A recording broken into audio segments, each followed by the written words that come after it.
Eu gostaria que os irmãos abrissem a Bíblia de vocês no livro de Reis, 2 Reis, capítulo de número 4, verso 8. Certo dia, Eliseu foi a Sunem, onde uma mulher rica insistiu que ele fosse tomar uma refeição em sua casa. Depois disso, sempre que passava por ali, ele parava para uma refeição.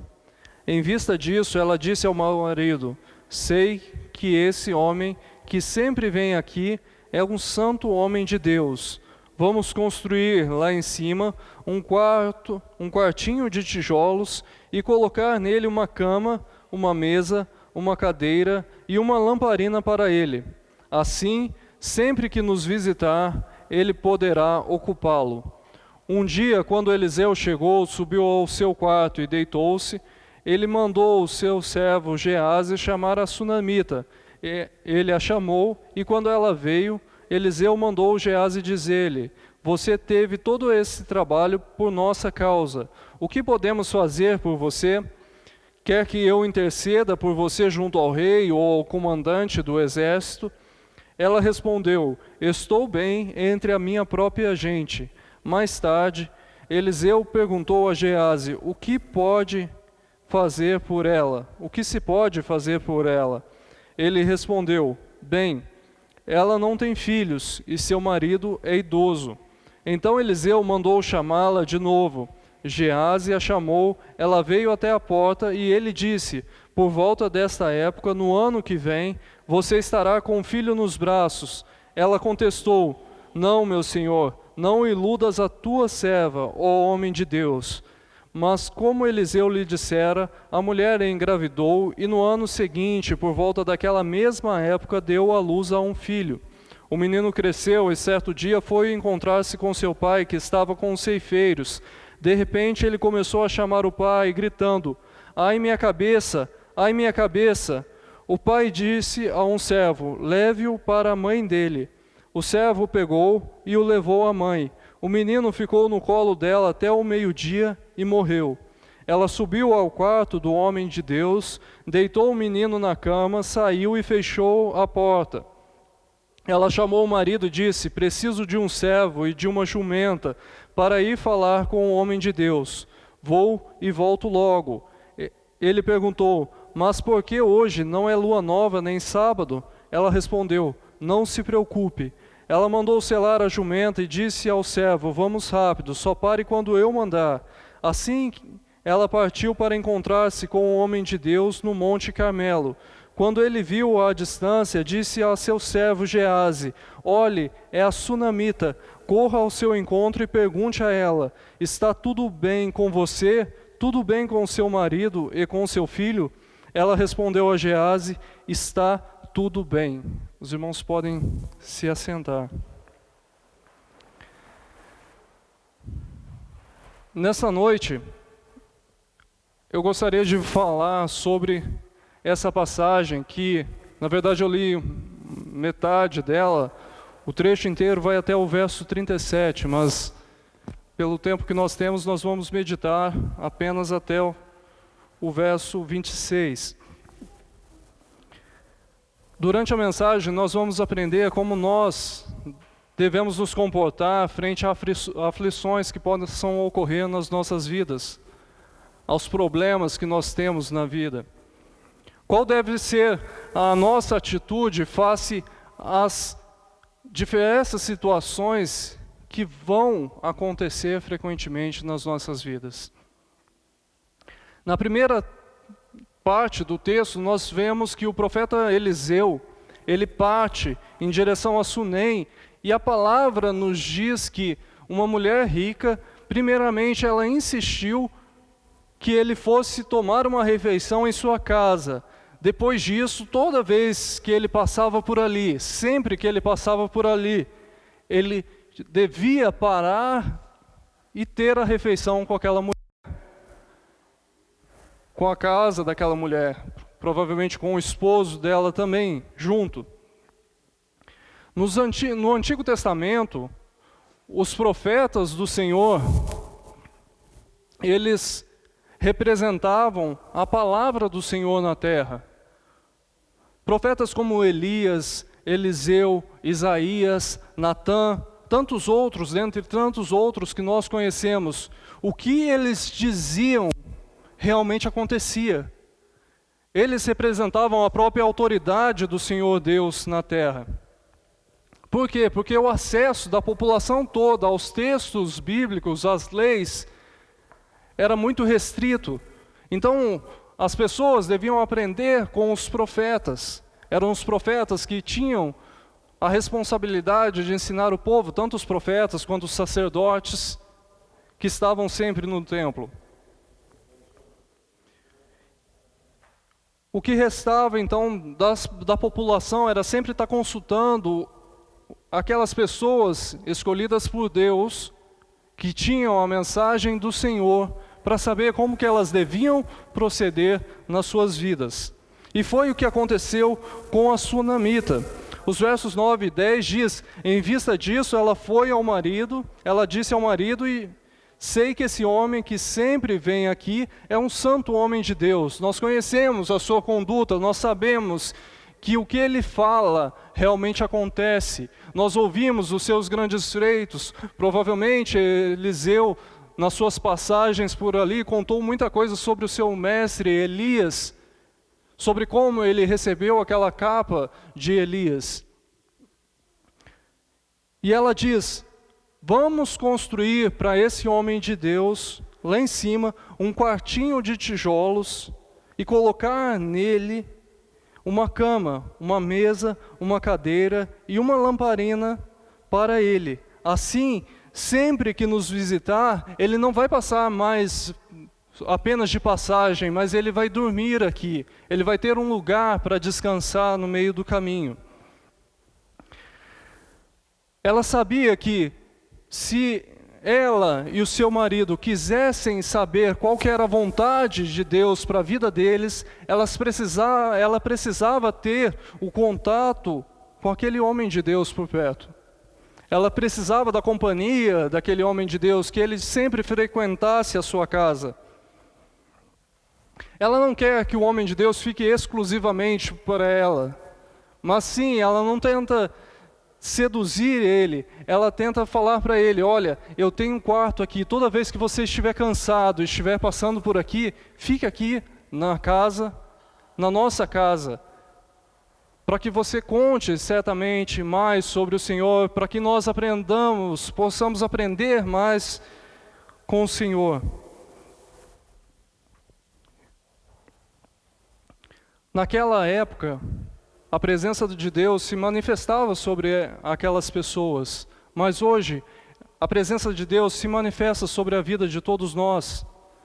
A presença do Senhor, como foi cantado aqui, a presença do Senhor está sobre a vida daqueles que o buscam, daqueles que querem estar com eles. Não era restrito como era no Antigo Testamento. Após o Senhor Jesus morrer, após Ele dar a sua vida por todos, a presença do Senhor se tornou universal para todo o mundo. Todo aquele que quiser vir após o Senhor, todo aquele que negar a si mesmo, que se entregar ao Senhor, pode ter a presença do Senhor consigo.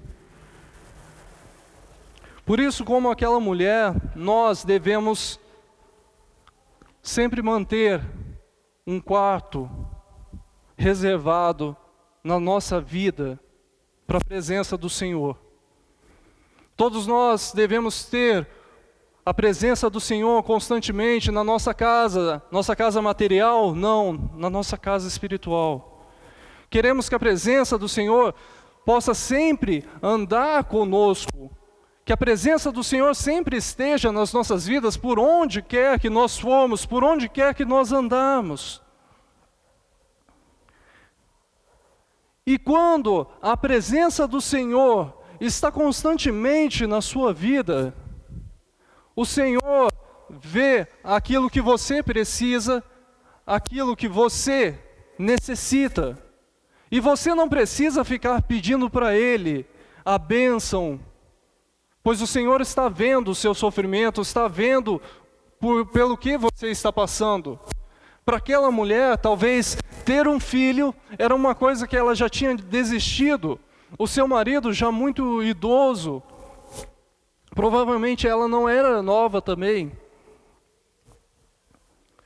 Ela já tinha desistido de ter uma criança nos braços.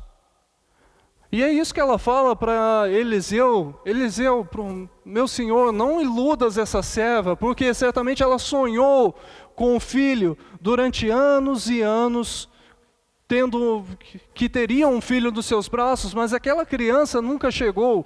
E depois de tanto tempo, um profeta fala para ela que ela teria aquela criança. Aquela mulher, ela estava servindo ao servo do Senhor, mas ela não estava buscando benefícios nessa terra.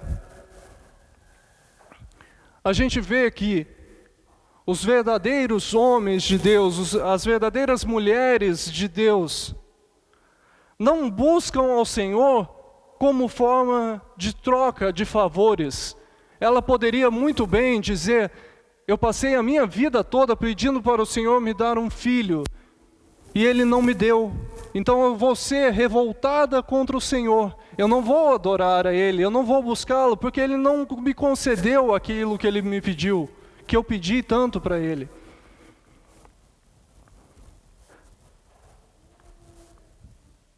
Os verdadeiros homens de Deus, as verdadeiras mulheres de Deus, não buscam o Senhor falando: eu vou fazer isso para o Senhor porque eu quero receber algo em troca de Ti.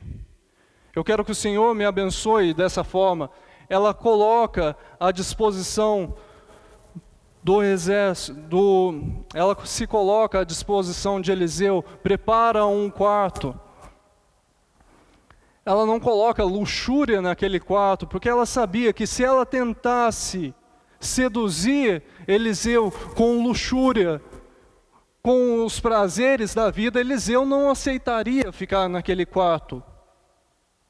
E assim também na nossa vida. Nós não podemos tentar seduzir ao Senhor pelo que nós fazemos para Ele.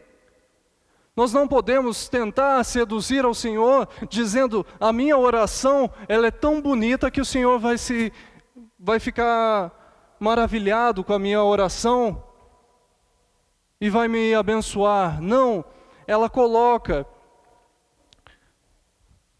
uma cama, uma mesa, uma cadeira e uma lamparina para ele. Para nós, hoje, se você tiver um quarto com apenas isso, muitas pessoas vão apenas chorar naquele quarto. Eu não tenho nada. Para Eliseu era suficiente para ele passar a noite.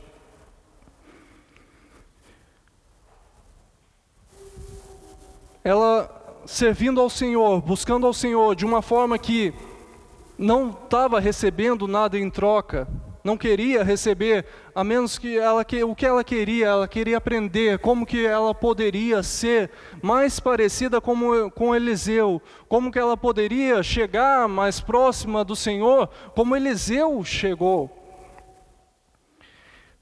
Vendo isso, um dia, quando Eliseu chegou, subiu ao seu quarto e deitou-se. Ele mandou o seu servo Geazi chamar a sunamita. Ela chamou, e quando ela veio, Eliseu mandou Geazi dizer-lhe: você teve todo esse trabalho por nossa causa. O que podemos fazer por você? Quer que eu interceda por você junto ao rei ou ao comandante do exército? Ela respondeu: estou bem entre a minha própria gente. O que eu fiz para você, Eliseu, não é porque eu quero que você o utilize da sua influência junto ao rei, junto ao comandante do exército. Eu não quero um cargo de destaque na sociedade. Eu estou bem aqui entre o meu próprio povo. O que eu estou fazendo para você é porque eu quero buscar mais o Senhor. Eu quero conhecer mais das maravilhas que o Senhor fazia através da vida de Eliseu. Eliseu, ao ver que aquela mulher estava fazendo aquilo por amor ao Senhor Deus, vai perguntar a Geazi: Mais tarde, Eliseu perguntou a Geazi, o que se pode fazer por ela? Eliseu certamente ficou bastante pensativo com relação àquela mulher. Essa mulher tem todo esse trabalho para fazer esse quarto, separar essa parte da casa para mim, toda vez que eu passar aqui, estar com ela aqui. E eu pergunto se ela fez tudo isso querendo receber algo em troca e ela não me diz que não. O que será que eu posso pedir ao Senhor que ela não recebeu ainda? Ela é uma mulher rica, ela tem tudo que ela quer. Então Geazi diz, bem, ela não tem filhos e o seu marido é idoso. Ou seja, aquela mulher, ela não tinha uma herança, não tinha alguém para deixar a herança do marido, não tinha alguém que continuaria a descendência do seu marido. Então Eliseu manda chamar ela de novo e diz, e Geazi a chama, e ela vem até a porta e ele diz, por volta dessa época, no ano que vem, você estará com filhos nos braços. E ela vai contestar Eliseu dizendo, não, meu senhor, não faça isso, não faça essa promessa, não iluda a sua serva, porque certamente ela havia chorado, ela havia se lamentado por muitos e muitos anos, pedindo ao Senhor um filho. Mas Eliseu disse, e a mulher engravidou, e no ano seguinte, por volta daquela época, ela deu à luz a um filho. O Senhor Deus, vendo o que aquela mulher fez para Eliseu, por amor a ele, o Senhor ouve a oração de Eliseu, uma oração de intercessão por aquela mulher. E uma coisa que nós aprendemos nessa história é que as bênçãos que o Senhor nos dá, Ele também pode tirar. Quem deu a bênção para você na sua vida foi o Senhor. E se Ele tirar, Ele continua sendo o Senhor na sua vida. Ele não vai mudar. Nós, sem Deus, nós não somos nada. O Senhor, Ele continua sempre sendo o Senhor. Ele é imutável. E é o que acontece com aquela mulher. O menino cresceu e certo dia foi se encontrar com o seu pai, que estava com os ceifeiros, e de repente ele começou a chamar o pai, gritando, ai minha cabeça, e o pai disse a um servo, leve-o para a mãe dele. O menino ficou no colo dela até o meio-dia e morreu. Ela subiu ao quarto do homem de Deus, deitou o menino na sua cama, saiu e fechou a porta. Algumas coisas nos chamam a atenção nessa história. A gente não sabe o que pode ter acontecido com aquele menino. Talvez tenha ocorrido um AVC nele, ou uma meningite, nós não sabemos qual foi a certeza. Mas uma coisa nós sabemos, o filho daquela mulher não estava mais vivo. A bênção que o Senhor tinha dado a ela, que por tantos anos, talvez, a gente não sabe quantos anos tinha aquela criança, por todo aquele tempo, tinha sido o prazer, a alegria daquela casa, aquele filho estava morto. Muitas das vezes as nossas vidas, elas vão ser colocadas à prova. E aquilo que nós conseguimos, talvez com tanta oração, muitas das vezes nós nem acreditávamos que poderia ser possível receber. E você recebeu, mas de repente o Senhor tirou. Uma das coisas que nós aprendemos com aquela mulher é que, no momento que o Senhor tira o filho dela, qual que é a primeira coisa que ela faz? Ela pega aquela criança e leva para o quarto da criança. O quarto de Eliseu, aquele quartinho que ela tinha construído. Quartinho simples, ela deita aquela criança sobre a cama do profeta Eliseu. E o que nós aprendemos com isso? Se nós reservarmos um espaço na nossa vida para o Senhor, toda vez que nós tivermos um problema, a primeira coisa que nós vamos fazer não vai ser chamar o médico, não vai ser chamar o pai da criança, não, ela não foi chamar o pai, não foi chamar os servos, não. Ela foi primeiro naquele quarto reservado para o Senhor. Toda vez que nós tivermos um problema, se toda vez que nós tivermos um problema, nós formos primeiramente levar esse problema ao Senhor e deixar nas mãos dele, nós teremos a solução para os nossos problemas. É um ato de fé, de confiança. Aquela mulher sabia que mesmo aquela criança, estando morta, ela poderia ressuscitar. Por quê? Porque certamente ela ouviu da boca do profeta Eliseu, quando Elias ressuscitou o filho da viúva de Serepta. E ela disse consigo mesma, se Elias conseguiu ressuscitar o filho da viúva de Serepta, se Eliseu interceder a Deus também por mim, a bênção que o Senhor havia me dado, ela pode retornar para mim.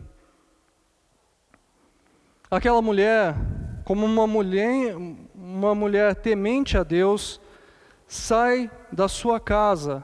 Ela havia deixado o seu filho lá. Ela sai da sua casa e vai ao encontro do marido e diz, ela chamou o marido e disse, preciso de um servo e de uma jumenta para ir falar como homem de Deus. Vou e volto logo.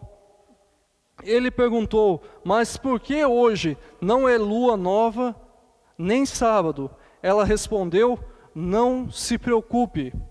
Aquela mulher, o que esse trecho nos indica que ela ia com frequência visitar o homem de Deus para saber mais, aprender com ele. Havia uma frequência, porque o marido dela diz, mas não é lua nova nem sábado. Provavelmente nos sábados ela ia receber a mensagem de Deus do profeta. Quando o marido dela diz isso, ela responde, não se preocupe. Às vezes nós também estamos indo na casa do Senhor, buscando a sua palavra, buscando adorá-lo com uma determinada frequência. Mas existem certas ocasiões nas nossas vidas que requerem que nós buscamos mais ao Senhor, fora dos horários padrão, fora do domingo à noite. Vai ter situações na sua vida que você vai precisar orar no momento em que aquele problema acontecer. Você não pode esperar toda vez, eu vou esperar domingo à noite para apresentar o problema meu. E se o dia em que aquela criança morreu fosse num domingo, ela ia esperar a semana inteira com a criança morta em casa para falar com o profeta apenas no sábado? Certos momentos da nossa vida a gente precisa sair da nossa zona de conforto e buscar ao Senhor com mais frequência, fora do nosso horário habitual. O Senhor vai estar sempre presente na nossa vida. Portanto, nós precisamos sempre estar alertas. Quando eu devo buscar ao Senhor fora da hora? Se aquela mulher fosse apenas esperar o dia específico para buscar o Senhor, provavelmente o filho dela já estaria enterrado mais de uma semana. Já estaria talvez em estado avançado de decomposição. Não espere que a situação ela piore na sua vida e cada vez você vai vendo a situação piorar, você vai esperando. Não, mas tem que esperar o horário certo para buscar o Senhor. A palavra do Senhor nos diz em 1 Tessalonicenses 5,17, orai sem cessar. A NVI vai dizer, orai continuamente, ou seja, não pare, nunca pare de orar, nunca pare de buscar a presença do Senhor para a sua vida. O que nós vivemos hoje é o coitadismo. Irmão, eu não aguento mais o que está acontecendo na minha vida, na minha casa, no meu lar. Parece que o Senhor me esqueceu. E a pessoa, ela sai com aquela feição triste, abatida, para que todos percebam que está acontecendo algo errado com ela. Você passa na frente da pessoa e a primeira coisa que você, quando você olha para o rosto, para a feição da pessoa, você diz, você está bem? E a pessoa diz, meu irmão, você não sabe o que está acontecendo comigo. E começa a enumerar o tanto de coisas ruins que aquela pessoa está passando. O pior, muitas das vezes começam a falar para pessoas que não professam a mesma fé, que não são cristãos. Com isso, dão mau testemunho, porque as pessoas olham e dizem, mas não seria uma pessoa tão confiante no Senhor? Ela não era uma pessoa que ia na igreja com fervor, por que ela está tão triste assim? Será que o Deus que ela serve não tem poder para melhorar a vida dela?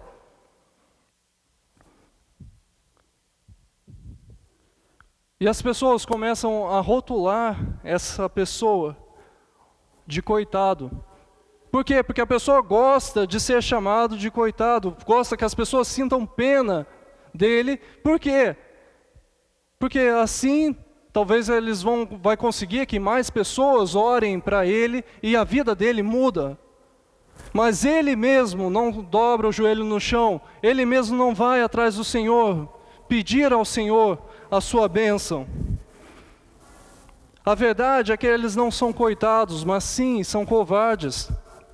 Covardes porque esperam que o Senhor abra os céus e diga, eis meu filho, estive vendo o seu sofrimento, a sua aflição.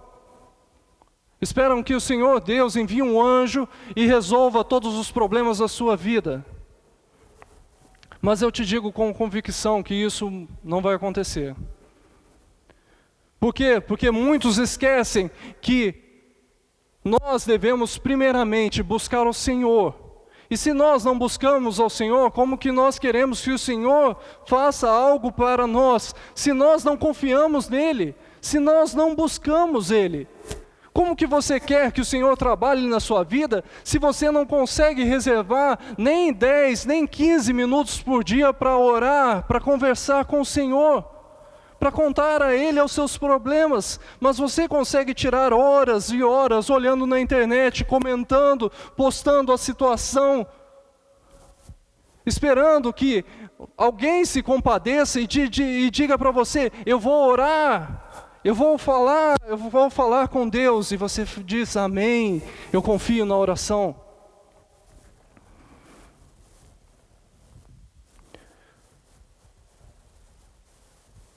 Quando que você começou a fazer isso para o Senhor? Senhor, eu não quero mais nada na minha vida, não importa a minha situação. Eu quero que a Tua presença esteja na minha vida, Senhor.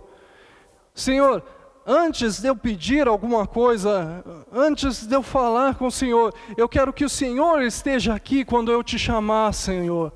Eu quero que a Sua presença esteja comigo. Não importa o que as outras pessoas ao redor de mim pensem de mim, eu não quero que eles fiquem sabendo dos meus problemas, mas eu quero que eles fiquem sabendo que o Senhor é a solução para os meus problemas.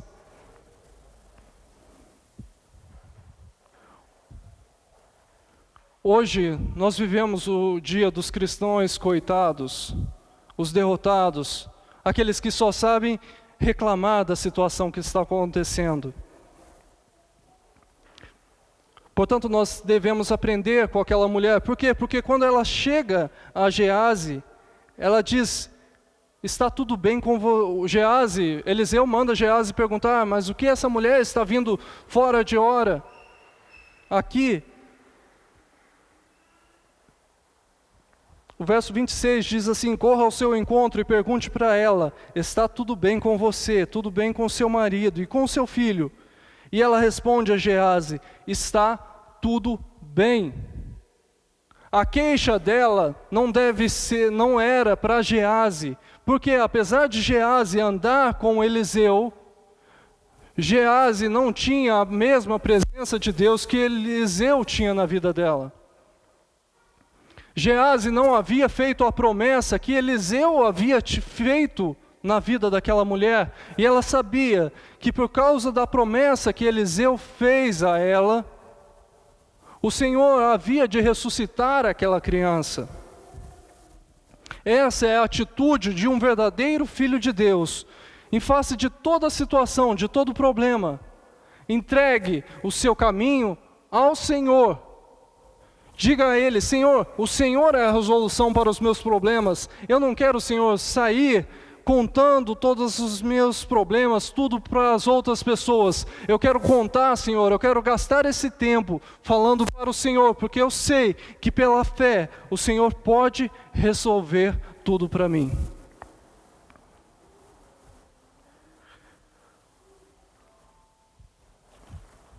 O Senhor, Ele viu a atitude daquela mulher. E por isso, a vida daquela mulher, do filho daquela mulher, foi restaurada. Porque Romanos diz assim, Romanos 10:13, porque todo aquele que invocar o nome do Senhor será salvo. Todo aquele que buscar a Ele com fidelidade, todo aquele que invocar a Ele, não importa a sua situação, não importa o seu problema, a salvação para aquela mulher veio através dela crer no Senhor. A salvação do filho daquela mulher veio através dela invocar o nome do Senhor. Não espere o pastor ir na sua casa porque você parou de ir no culto por causa do seu problema. Não espere isso. Mas continue firmemente na presença do Senhor, para que o Senhor venha trabalhar cada dia mais e mais nas nossas vidas. Amém? E essa palavra que eu deixo para a igreja, e as palmas louvam o nome do Senhor Jesus.